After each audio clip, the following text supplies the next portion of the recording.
بسم اللہ الرحمن الرحیم۔ کام کی بات کے اس پروگرام کی 12ویں نشست میں ہم آپ سے بات کریں گے بولنے اور بولنے کے نقصان کی، غصے اور غصے کے علاج کی۔ ایک کہاوت کبھی سنی تھی کہ عقل مند کی زبان اس کے دل میں اور بیوقوف کا دل اس کی زبان پر ہوتا ہے۔ سنا یہ بھی تھا کہ کچھ لوگ ایسے ہوتے ہیں جو بولنے سے پہلے سوچتے ہیں، کچھ وہ ہوتے ہیں جو بولنے کے درمیان سوچتے ہیں، کچھ وہ ہوتے ہیں جو بولنے کے بعد سوچتے ہیں۔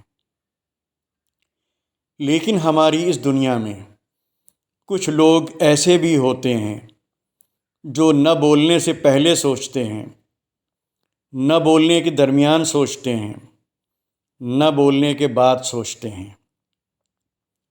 یہ وہ لوگ ہوتے ہیں جو دوسروں کو جواب دینے کی زحمت سے ہمیشہ بچا لیتے ہیں، خود ہی اپنے خلاف بولتے ہیں، خود ہی اپنی بات کا رد کرتے ہیں، اور سب سے بڑھ کر یہ کہ آڈیو اور ویڈیو کی شکل میں ثبوت بھی فراہم کرتے جاتے ہیں۔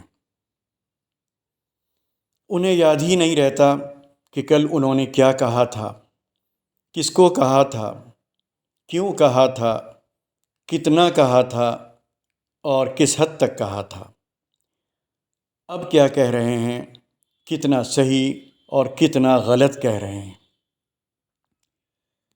زبان کے بارے میں ایک صاحب نے بڑی عمدہ بات کہی۔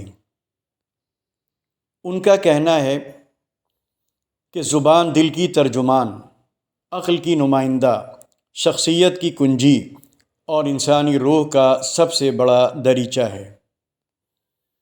کسی کی شخصیت کو سمجھنا ہو تو اس کے الفاظ پر غور کر لیجئے، اس کی شخصیت کی پرتیں خود بخود کھلتی چلی جائیں گی۔ ماہرین نفسیات کا کہنا ہے کہ زیادہ بولنا بھی ایک بیماری ہے، اور یہ بیماری ان لوگوں کو لگتی ہے جو دوسروں کی توجہ حاصل کرنے کا شوق کچھ زیادہ ہی رکھتے ہیں۔ یہی وجہ ہے کہ جب لوگوں کی توجہ ان پر کم ہونے لگتی ہے تو وہ اور زیادہ بولنے لگتے ہیں۔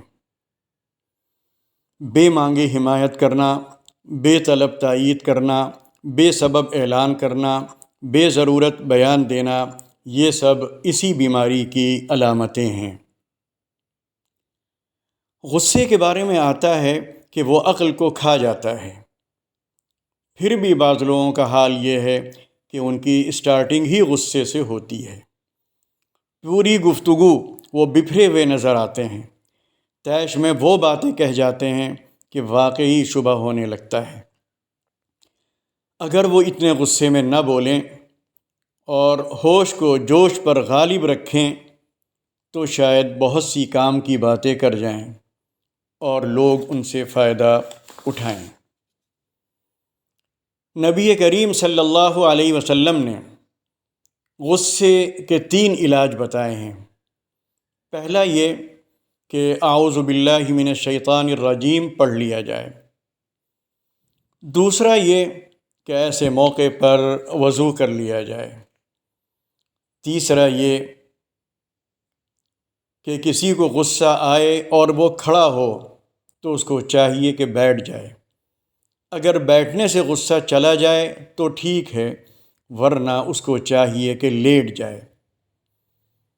دوران تقریر تیسرا علاج تو مشکل ہے، ہاں پہلا اور دوسرا علاج کیا جا سکتا ہے۔ وآخر دعوانا ان الحمد للہ رب العالمین۔